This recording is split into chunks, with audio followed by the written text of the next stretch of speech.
So mga gulay, good morning. Nagluluto tayo ngayon ng ating lahok sa ating halo-halo. Ayan ang nata, no? Ating inilalaga pa yan.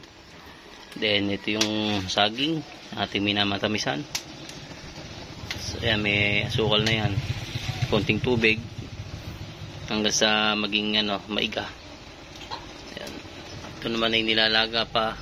May miya pa natin mga ilang palit ng tubig para mawala ang asim Yan, tapos pangalawang laga ay ilalagyan natin ng asukal yan. So yung una niya itatapon pa natin yan. Palitan pa natin tubig niyan para mawala yung asim yan.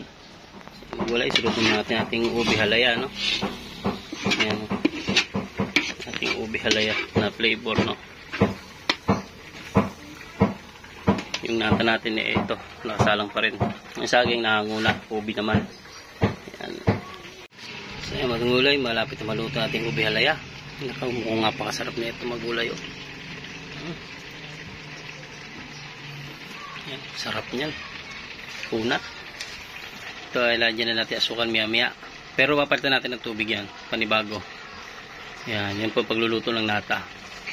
Bali nilaga natin sa baking soda, Tapos ilalaga pa natin na isa pa.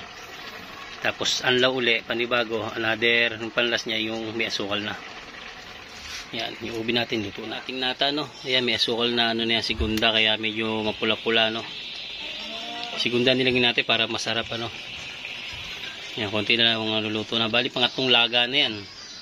Yung una nilaga natin sa baking soda.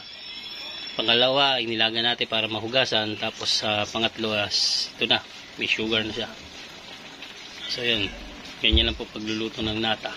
Gulay, ito naman yung red na munggo, Ayan, nilalaga pa lang natin siya. Pag naluto, saka lang natin siya lalagyan ng asukal, Red na munggo, malapit na.